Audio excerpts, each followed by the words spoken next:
I'm just going to do like a quick little timeline of what kind of went down. Okay. Right before the storm and what turned into a total nightmare. Okay. So the preparedness for the Texas devastation of the winter storm that happened recently started with a 40-second mention of an impending frigid weather from the ERCOT. Yeah, the Electrical Reliability Council of Texas, which I think is funny because they had to throw the O in there. Otherwise, it'd be like irked. You know, real irked all or something. Well, in that R, they didn't do a very good job with the R. Yeah, I don't know where they came up with this. But anyways, they had in their energy council a brief, like 40-second, we got a storm coming, better watch out.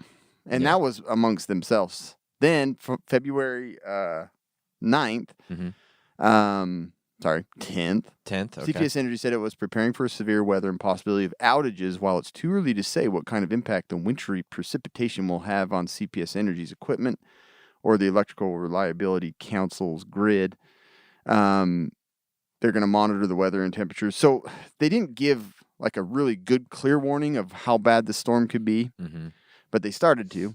And we all know if you're trying to completely prepare for who knows what that late in the game, you're not a great time to start. Nope. The 11th, the storm started to hit and started with really bad, like whiteout, like blizzards, freezing. There was a massive crash, 130 vehicles on the icy interstate, 6 people dead, 65 hospitalized. In Austin, winter storm caused 26 vehicle pileup. And so the roads were just getting hammered.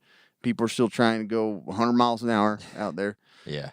But the worst part of the whole thing is people that just don't expect this type of thing to happen where they live, for the temperatures to drop, to have this really big blizzard. I think the last one that they had was in 1980, like one that was really bad in Austin was like 1980 something. Jeez. So on the 12th, the governor, Greg Abbott, issued a disaster declaration in 254 counties as freezing mist and drizzle occurred north of Highway 90 in Bexar County. Traffic and interstate in Kerr and Kimball counties stood at a halt due to the frozen over roadway. So what happens with the roads get shut down is all of your restock, your groceries, your fuel, and all that stuff in and out has been completely wiped out. And how many times have we talked about that? Always. You know what I mean? And a lot of times you think, well, I mean, that's not going to happen. No. Right? Yeah.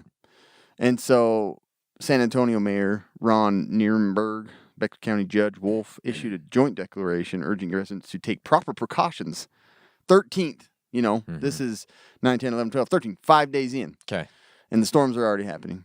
And then the power company was now saying it urged customers and businesses on the 14th to limit their electricity use as much as possible. We're Americans. We use what we want. And as the low temperatures were resulting in record-breaking temperatures and record-breaking use of power and stress on the grid. Bexar County office state of emergency started to happen around this time. And then the storms continued into basically what was the end of the major storms? I think it was like the 17th. I don't even know, yeah. On Wednesday morning, February 17th, 2.8 million Texans were without electricity. That's a lot of people. It's a ton of people. Restoration efforts were hampered by another round of freezing rain and snow in parts of the state. So, bunch of devastation. And the thing that just like really shocked people were those dropping temperatures caused these houses and everything that had been built not to withstand this type of temperature swing.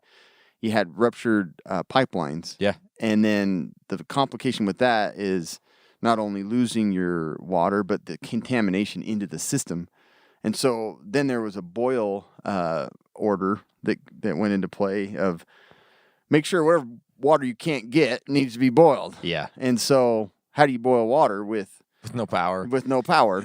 And you gotta also there move into using fire, and people trying to cook indoors and all that. That created a massive issue with. Well, wasn't there also issues with getting natural gas too? Oh yeah, right? It went to It went to an extreme amount, Yeah. too. Yeah, so natural gas lines and oil lines, all that started to rupture, too, due to these temperatures. A lot of people were saying, well, the only reason that the grid went down was because of the renewable energy sources that Texas has 20% Yeah, of I their saw grid on. yeah, so they were, trying to be... Yeah. And it So wasn't the necessarily just efficiency that. turned against them on this. Yeah, but it wasn't necessarily just because They were trying to make a new that the system that was... windmills weren't working, because that's what they were saying. Oh, yeah. It was natural gas as well that was No, it frozen was up. they got completely caught off guard with this. Yeah. And the system just completely, failed. Yeah, it wasn't good. Millions without power. Well, and also, I don't know if this is something a lot of people know, that the United States grid, it's on 3 separate systems, I think. Yeah, we talked about that one We've time. talked about it before. So I can't remember what they're called. I can't remember There's either. 2 big ones, and then there's the Texas grid, which is basically pretty isolated from everything else. Is it really? Yeah, I didn't know that grid was. Yes, it's the Texas grid, and then there's a couple others. So that Because I remember played talking about into it. how an EMP wipe out one grid. It's possible some could survive because they're not all connected, but... Well, so a few things I read said that Texas was unable to kind of borrow electricity because of that, because it was the whole grid is pretty separate.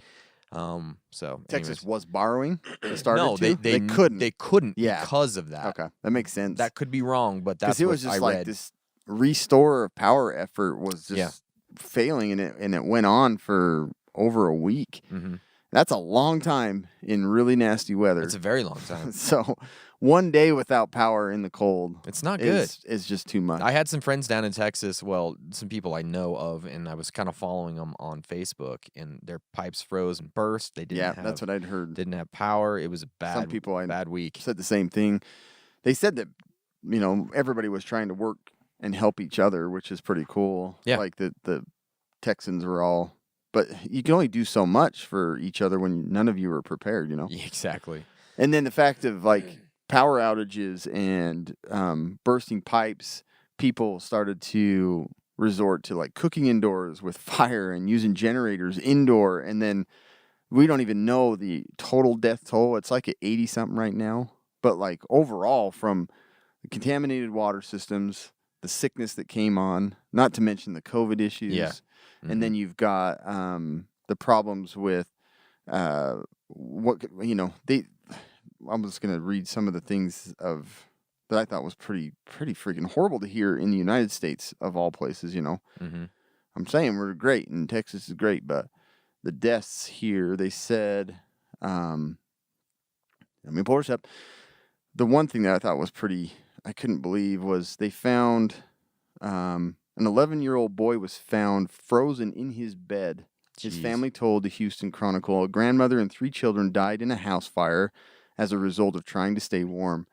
The failure to the grid left more than 4 million total overall without power. Most residents also lost access to water, and 14.6 million were ordered to boil water to make safe drinking.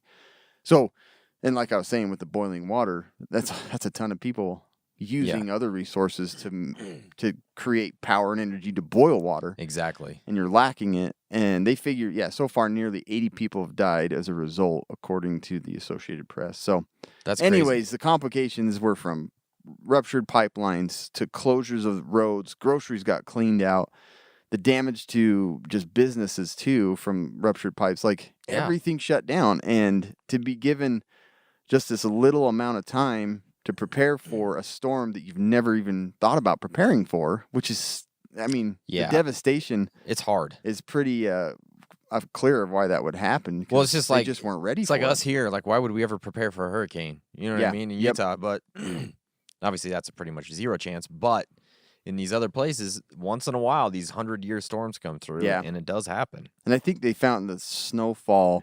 It was 70-something years since it happened in this particular area in Texas.